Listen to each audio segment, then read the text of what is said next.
me what you Well, want. actually, first off, what were you doing? And Washington, New Jersey. Washington, New Jersey? Yeah. So how old were you when you went into the war? Let's see, 20 years old. 19, about 20, I guess. Were you working before you went into the war? For a little while, there was not much doing around town, Yeah. so I decided to join the Army. Right. Oh, I see. Okay. And it was, you know, the tail end of the Depression, and it was still a little slim, so I worked for about a year around, you know, locally, and I decided there wasn't much future there. Yeah. So I went in the service. It was a good move. What branch of the service did you go in? Well, excuse me.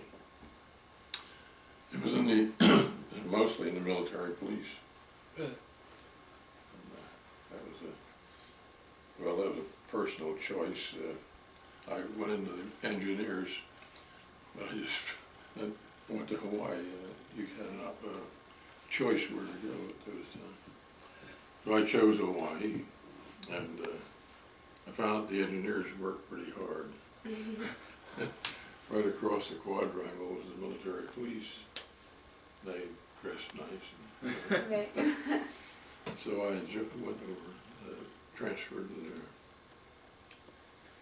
As a military police, you run into any interesting, like, soldiers getting out of control? Any interesting stories like that? Well, payday Saturday night was kind of a,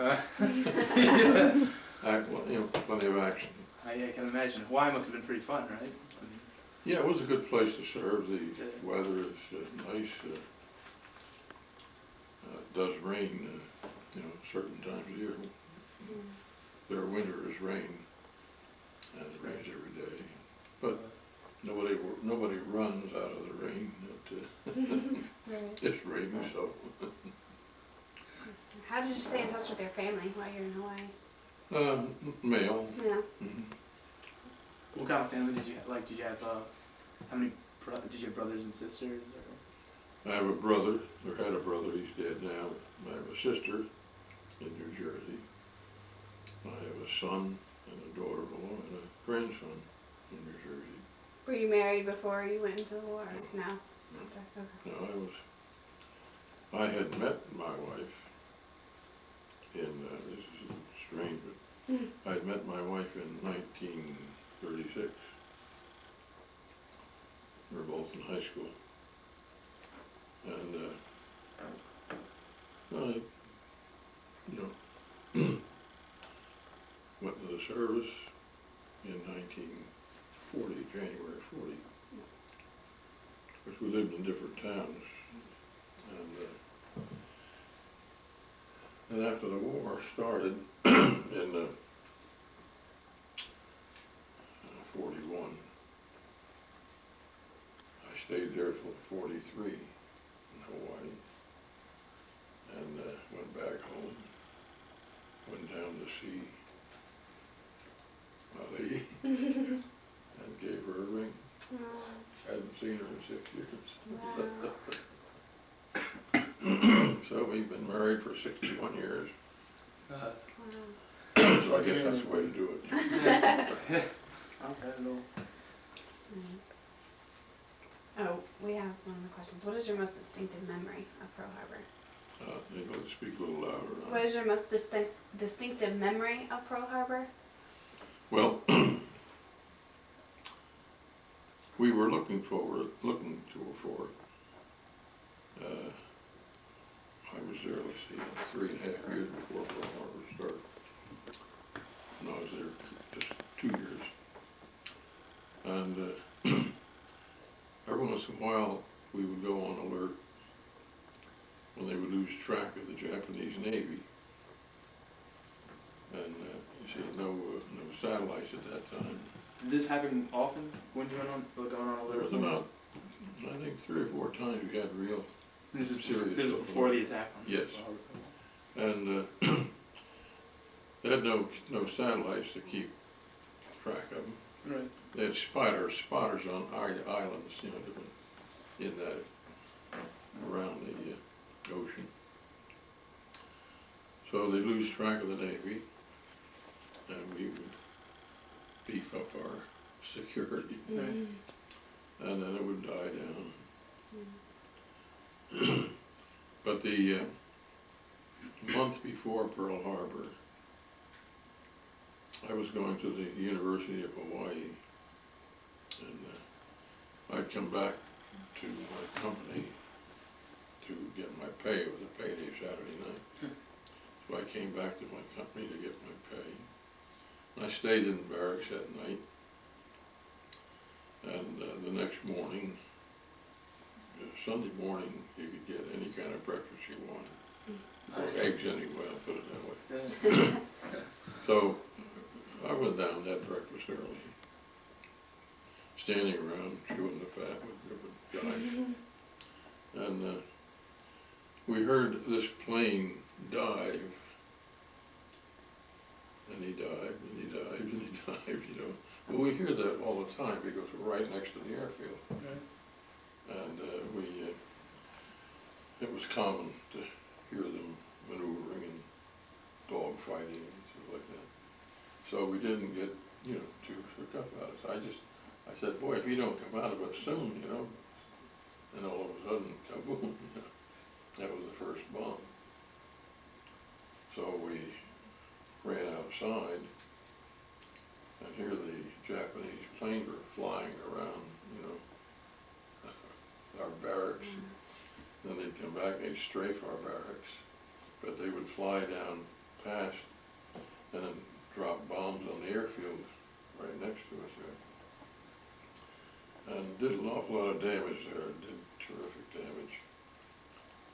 Looked like a junkyard when they got finished, you know. Yeah. But the sad thing there was that, see, the Army was beefing up its numbers. You know, they were preparing, and they were beefing up their numbers. And it had their recruits, the Air Force had their recruits in tents along the airstrip. And when they bombed that airship, all that metal just tore through those tents, you know. And there were a lot of casualties from that. You know, cameras don't stop much. So, but the interesting thing is that we could see the pilots in the planes. You know. Did you really? See that red wall of Wow. rising sun. But of course those planes, like, they flew about 245 miles an hour, so you know, it was almost like standing still compared with today.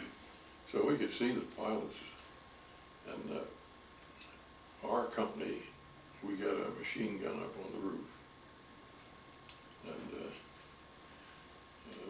and these were the old water-cooled machine guns.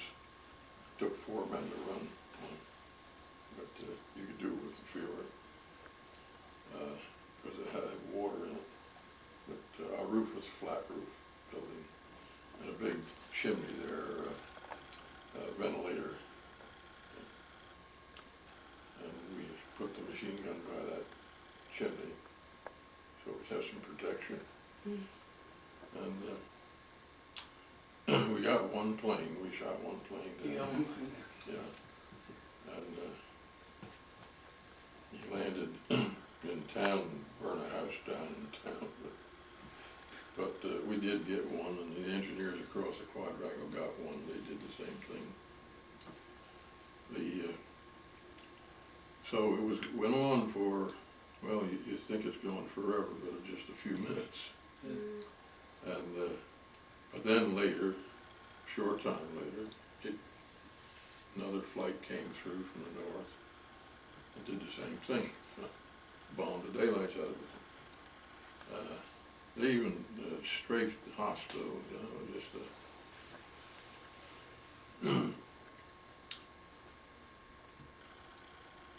but Hickam Field is probably the big field in the islands there. They were pretty well damaged. But some of these pilots, and these pilots were young fellas, they're like 20 years old. They'd come over new because we'd gotten new airplanes. They came over and they made a good name for themselves that day. They had their own cars, of course, and these were first lieutenants and second lieutenants, brand new brass. And they got in their cars and went up to the North Shore where there was an airstrip up there. And they got into the airplanes and took off. And they shot down about 7 Japanese planes. And so right away they made big ratings, you know. But they were young fellows, and they were really raring to go when they had their opportunity. Yeah. Actually the attack was, I guess it accomplished what the Japanese wanted to do, wanted to knock our fleet out. But it was a failure, actually, because they didn't bomb we had great oil reserves there. And they didn't bomb them. That would have added months and months to the war, if it was long enough. So it took about 4.5 years rather, to get back. And it was a tough road back, but it took 4.5 years. What was going through your mind while the attack was going on? Nothing. Just Nothing. no. No, I saw one fella crying. And he had good reason to cry. Right. He was see, they were starting the draft at that time. And he was in his upper 30s. He was an overage draftee. And he was due to go home. You know, they found out he was there. You know, he was due to go home. So he was there for the duration. So he was crying. Oh. But no, you don't really, I don't know how to explain it, you don't really get all jumped up. This is your work, this is your job. And as soon as things were over, you had things to do.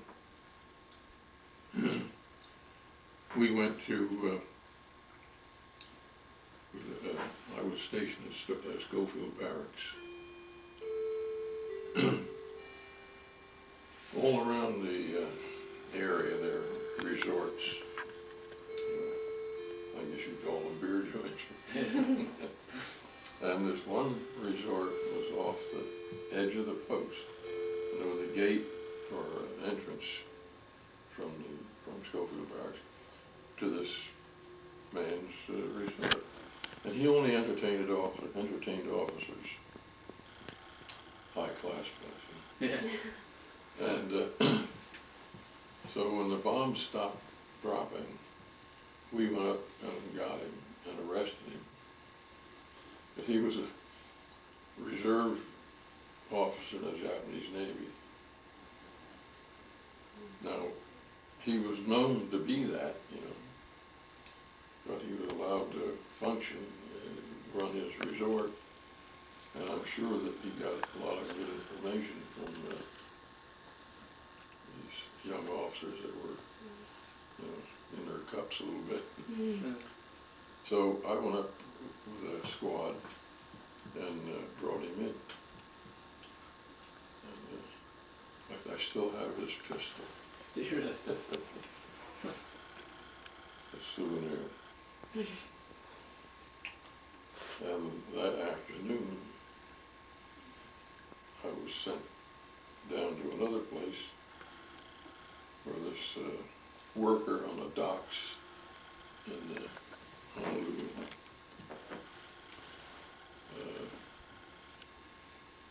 he was a suspect. They were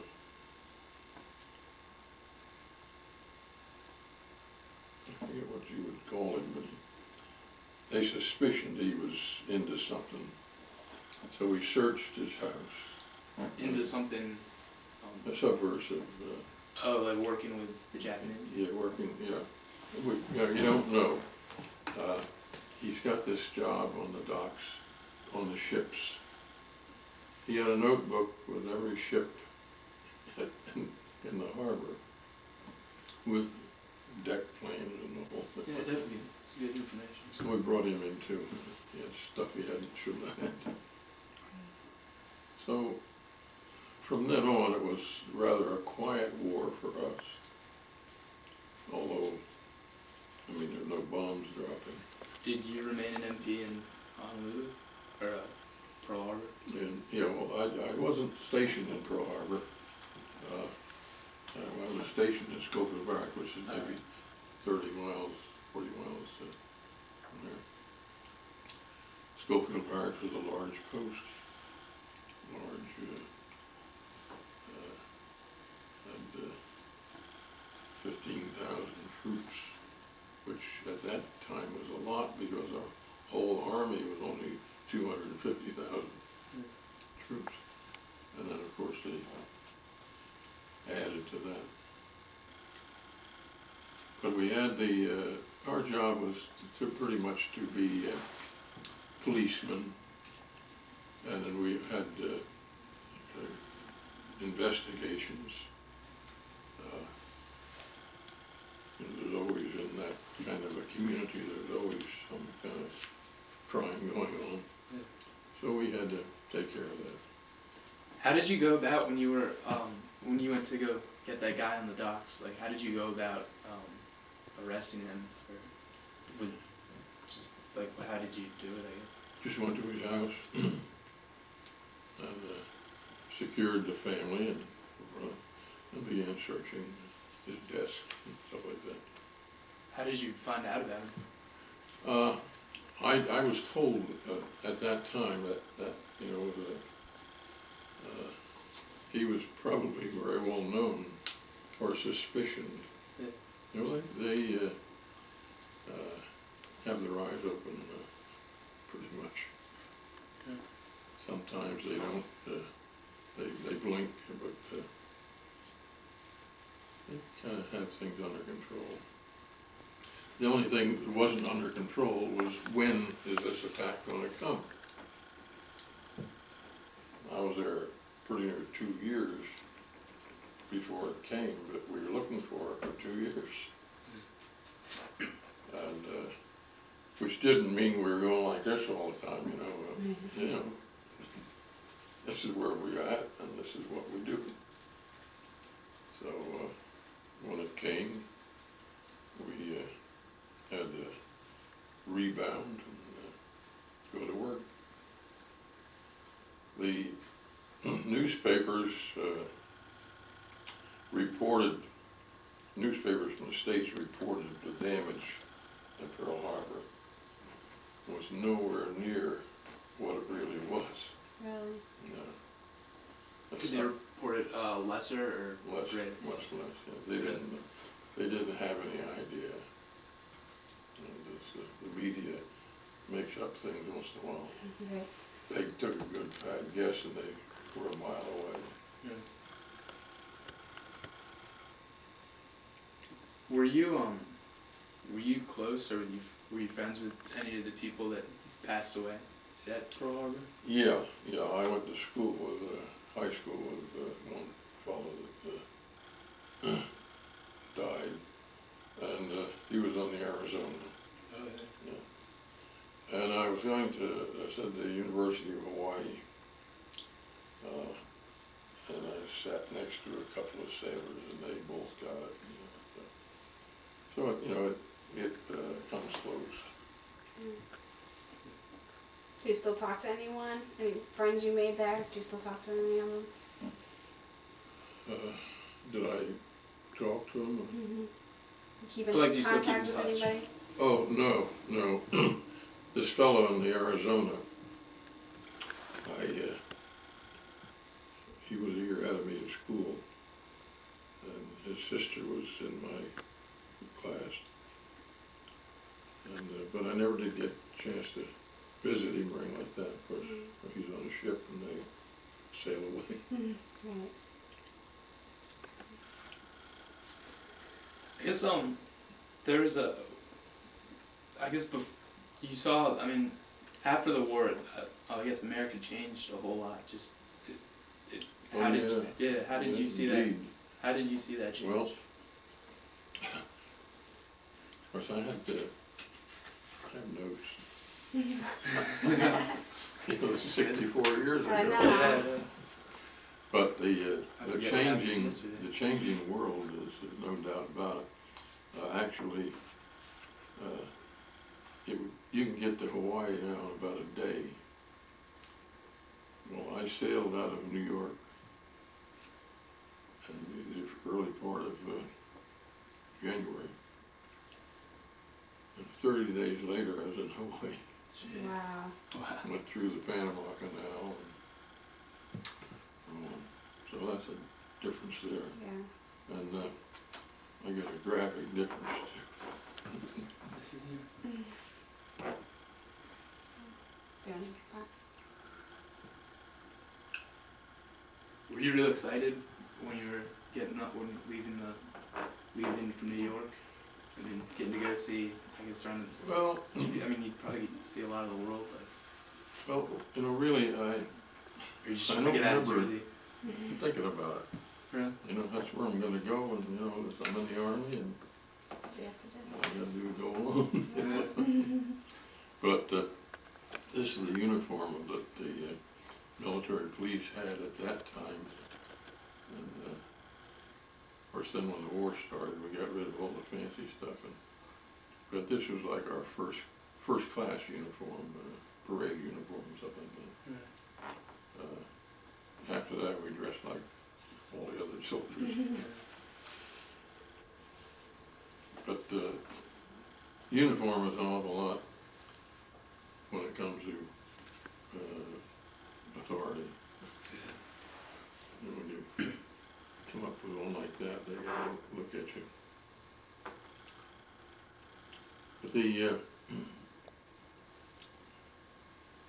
like you say, we knew the attack was coming, but we didn't know when.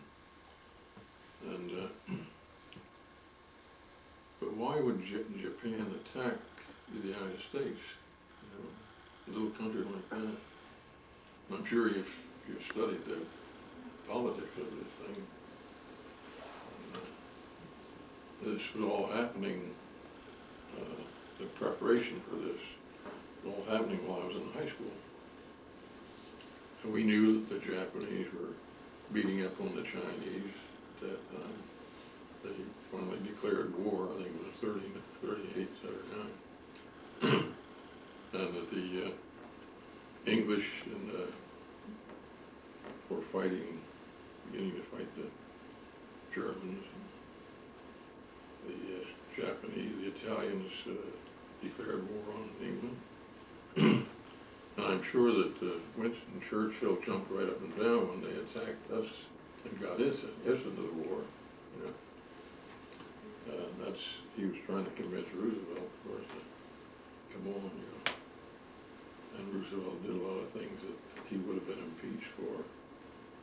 But it's a good thing he did them. He got us really involved and ready. The only problem was we had this,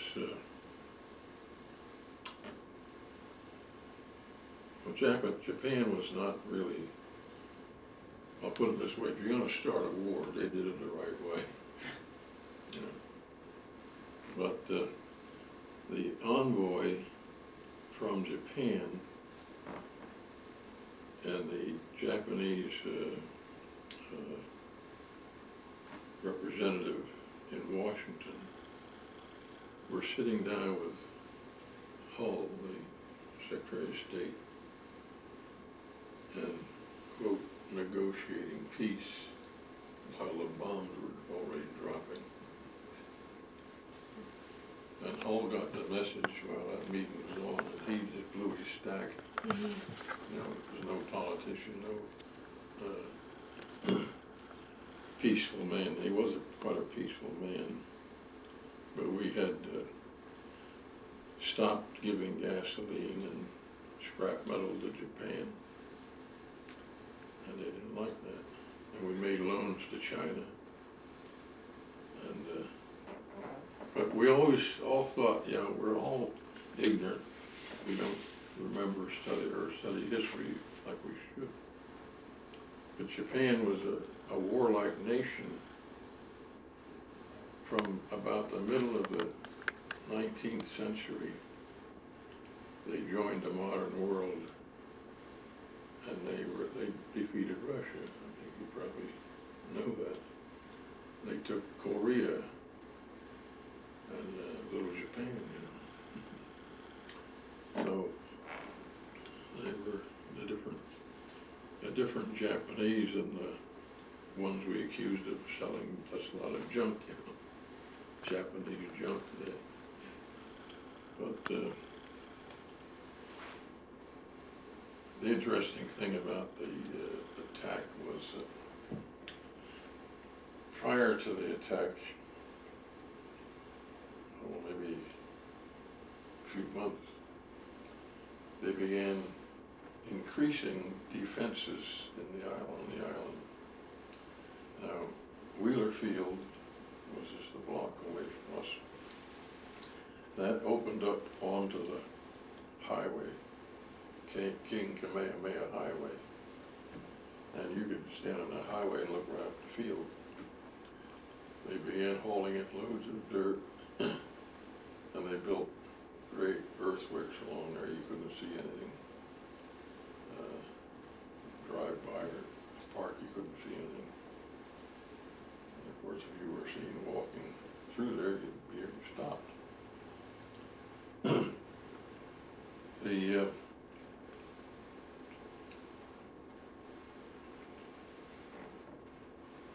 On the post, they employed a lot of civilian people. There were a lot of concessions on the post. You could get your shoes repaired or your hat blocked or whatever you wanted to get done, barber shops. And most of them were operated by Japanese. They're good workers, they do a good job.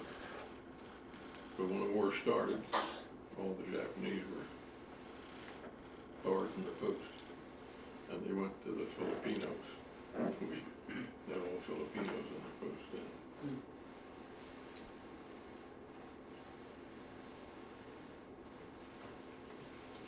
But you might like to see some of these. These are from that era. December 15th, 41. Wow. And these are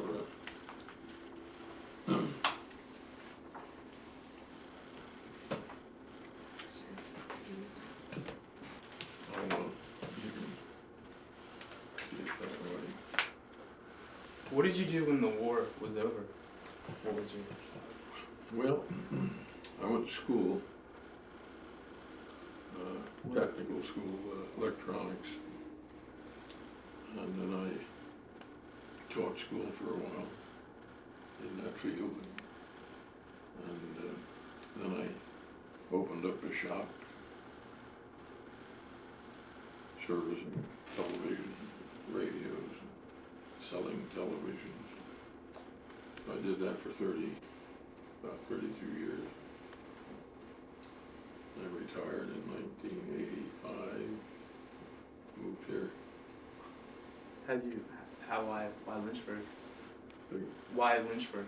Well, my wife's brother lives in Goode, which is about 5 miles. And we visited there. We were looking for a place to retire. Visited there and liked it. And then the real estate man came, showed us around.